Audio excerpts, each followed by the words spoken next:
Welcome class 9th। तो ये बेटे चैप्टर जो नंबर सिस्टम है, उसमें एक आपके लिए क्वेश्चन आता है कि आपने किसी नंबर को, कौन सा नंबर, इर्रेशनल नंबर को नंबर लाइन पे रिप्रेजेंट करना है, उसके लिए हमें टूल्स की ज़रूरत पड़ेगी, ज्योमेट्री बॉक्स की ज़रूरत पड़ेगी। ठीक है, तो जिसके टूल्स के बारे में आपको मैं अभी बता देता हूँ कौन कौन से टूल्स हैं।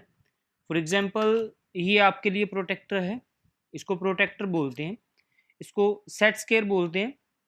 जैसे 45 45 90 मीन्स, और ये एक और सेट स्केयर होता है 90 30 60, ये 60 का एंगल होता है, 30 का, ये 90 का।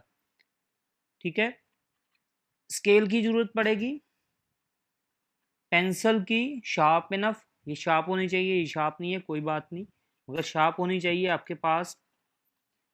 तो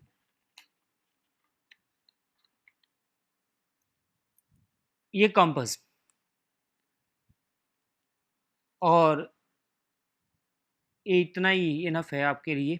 ये इतने सामान की आपको ज़रूरत पड़ेगी। इसको डिवाइडर बोलते हैं। ठीक है, इसका नाम होता है डिवाइडर। चलो एनी हाउ, तो ये हमने, आपने पेंसिल को शार्प करना है। सबसे पहले तो पेंसिल आपकी शार्प होनी चाहिए। ठीक है जी, शार्प करने के बाद आपने इसको, पेंसिल को इसमें इंसर्ट करना है,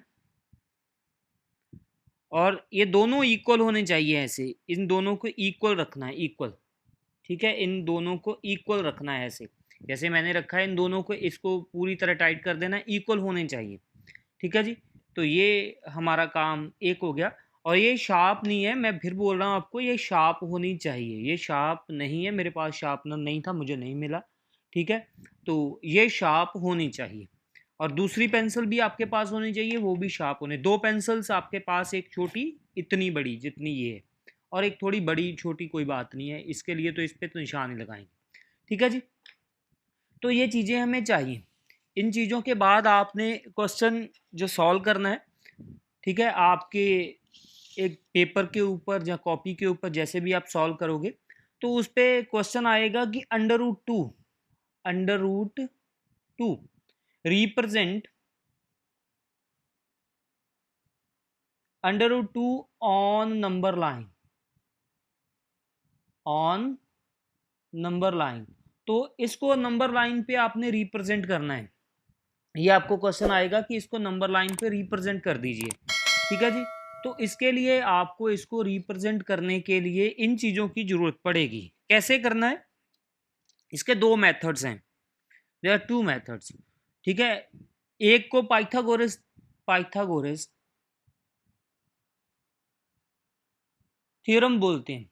आपने सुनी होगी पाइथागोरस थ्योरम। ऐसे एक राइट एंगल ट्रायंगल होती है, this is the right angle triangle, एक राइट एंगल ट्रायंगल होती है, ये 90 का एंगल होता है।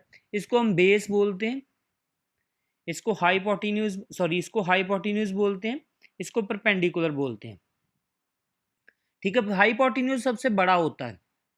ठीक है, यही हमारा आंसर आएगा, यहाँ पे हमारा आंसर आएगा। ये दो वैल्यूज हमने अपनी तरफ से अज्यूम करनी है। तो ये परपेंडिकुलर हम ऑलवेजली इक्वल टू 1 मानते हैं, इसको हमने 1 ही मानना है।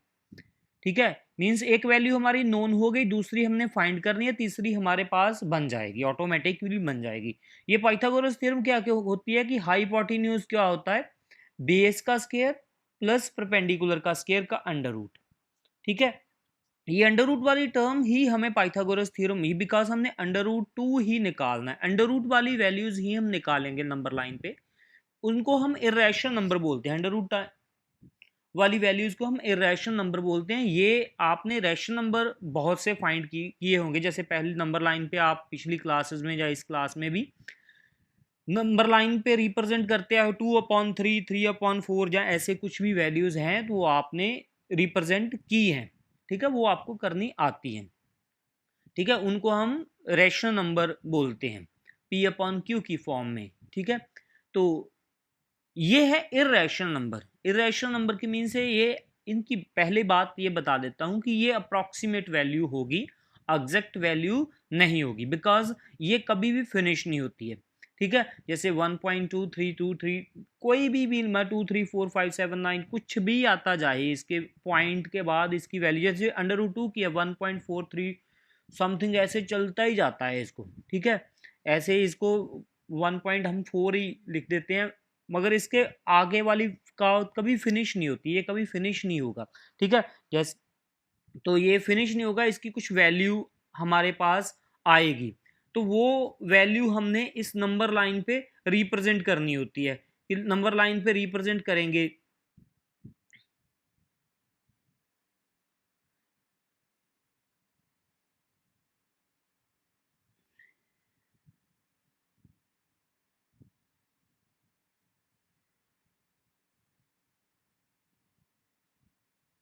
ये मुझे, चलो ठीक है जी।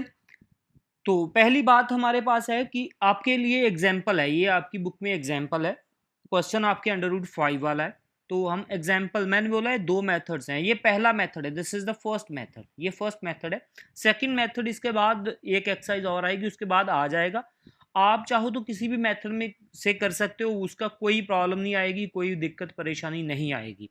ठीक है, तो ये एक एग्जैक्ट वैल्यू है। ठीक है, √2, √3, √5, 4 नहीं होगा, 4 का अंडर रूट बेटे 2 होता है, 2 तो पता ही है हमें, 1 2। ठीक है, वो कोई, ये √2 मीन्स आपने ये भी नहीं देखना है कि सेंटीमीटर में है, मीटर में है, कुछ, ये यूनिट है।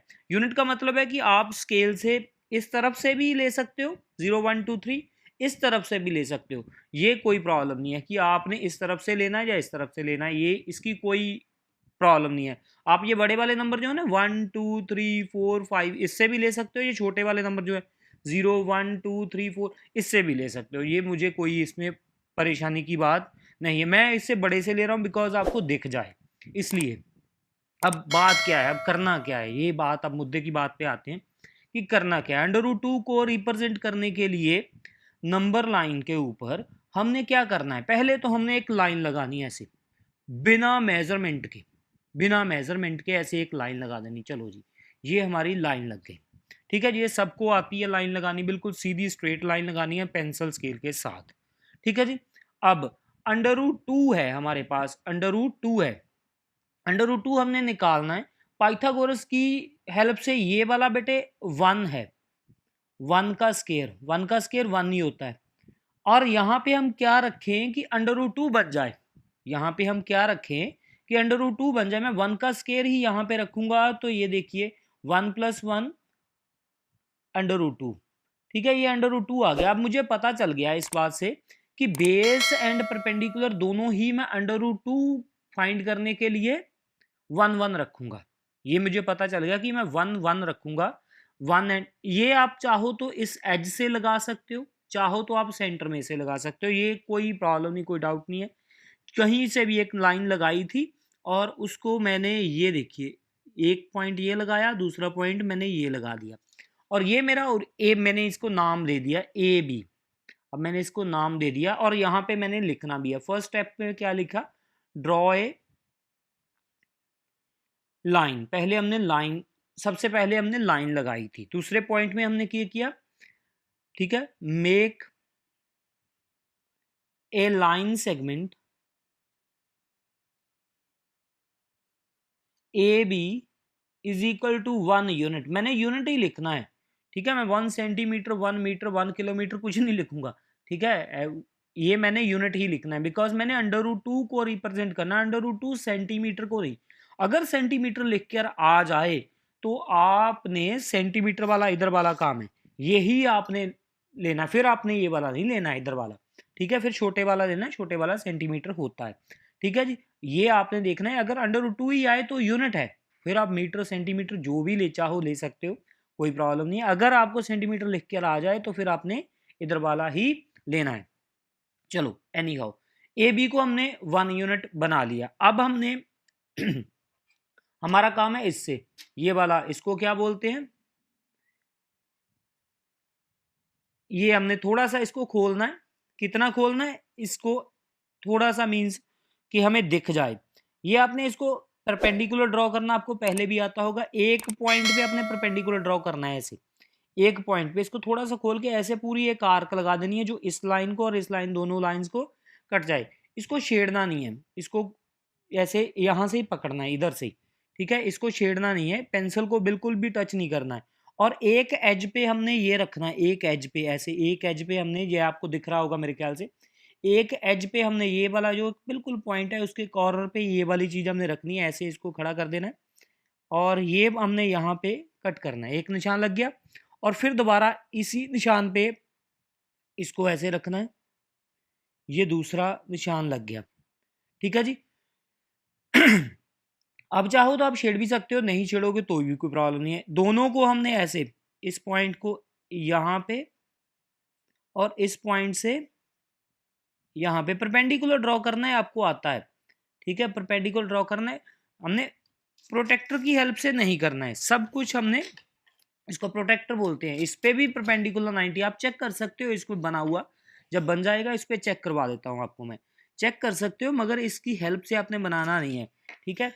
चेक कर सकते हो। ये देखिए, अब दूसरी पेंसिल मैंने इसलिए ली कि ये कहीं कुछ भी गड़बड़ ना हो, ठीक है। और pencil should be sharp enough, तो ये शार्प होनी चाहिए, ये बात आपके जहन में होनी चाहिए कि ये शार्प होनी चाहिए, ठीक है।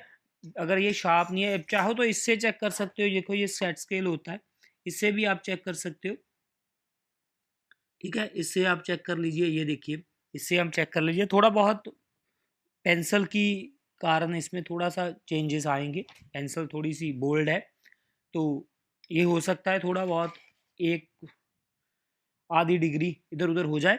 इसके भी आप चेक कर सकते हो, बना के आप चेक कर सकते हो कि 90 का बन गया या नहीं बना, बिकॉज आपने मार्क्स लेने हैं और मार्क्स लेने वाला काम, ये देखिए पूरा 90 डिग्री का एंगल है, ये मैंने चेक किया, पूरा 90 डिग्री का एंगल है। आपको चेक करना मेरे ख्याल से आता होगा। ये दोनों तीनों लाइन, जो भी लाइंस है, इस लाइन के ऊपर रखनी है, इस पर भी मार्क्स बने होते हैं, ये लाइन के ऊपर रखनी है। और ये जो होल है, ये जो होल दिख रहा है, जो कई किसी में होल नहीं होता है, निशान लगा होता है, निशान पूरा आपने इस सेंटर पे रखना है जहाँ पे दोनों लाइंस कट करती है। ये देखिए, इसको पूरा ऐसे रख के फिर आपने इसको चेक करना है कि ये 90 का बन गया या नहीं बना। देखिए ये पूरा 90 के बीच में से जा रहा है, तो 90 का एंगल हमारा बन चुका है।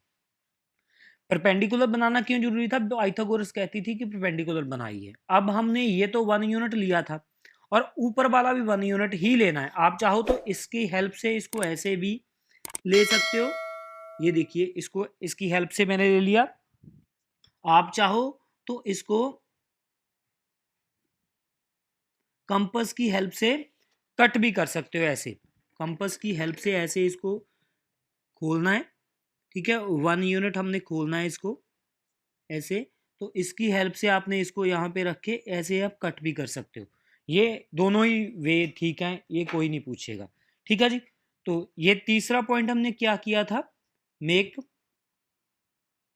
इसको बोलते हैं परपेंडिकुलर एट पॉइंट बी, ठीक है। हमने परपेंडिकुलर ड्रॉ किया था पॉइंट बी से, तो फोर्थ पॉइंट में हमने ये सी पॉइंट बनाया, ठीक है। Make line segment B C is equal to 1 unit. B C भी हमने 1 यूनिट ही लिया, बिकॉज हमने पाइथागोरस थ्योरम से साइड में देख लिया था कि दोनों वैल्यूज हमारे पास क्या आनी चाहिए, तो हमने ले लिया था। तो ये 1 यूनिट हमारा हो गया है। अब फिफ्थ पॉइंट है हमारा, इन दोनों को हमने ज्वाइन करना है, इन दोनों को हमने ज्वाइन करना है। देखो, मैं ज्वाइन करने से पहले इसको पेंसिल रख लेता हूँ यहाँ पे, फिर पेंसिल के पास में स्केल लेके जाता हूँ। आपने भी ऐसे ही करना है, इस पूरी एज पे पेंसिल रखनी है पहले और इसको इसके साथ टच कर देना है, और ये यहाँ से उठाया और यहाँ पे भी मैंने ऐसे पेंसिल रख के इसको टच कर दिया और ये इसको ज्वाइन कर देता हूँ मैं, ठीक है जी। ये मैंने इसको ज्वाइन कर दिया और ये जो वैल्यू है ए सी, ये √2 होगी। अब ज्वाइन ए सी 6 पॉइंट है, this is required A C is equal to √2, ठीक है जी। ये आप पूरा ऐसे प्रोसेस करोगे तो आपको जो मार्क्स हैं वो मिलेंगे, ठीक है जी। ये पूरा आप प्रोसेस करोगे तो आपको मार्क्स मिलेंगे। अगर आप प्रोसेस पूरा नहीं करोगे तो मार्क्स जो है वो डिटेक्ट हो जाएंगे, कट जाएंगे, जिसके कारण आपको परेशानी आ सकती है। ठीक है जी।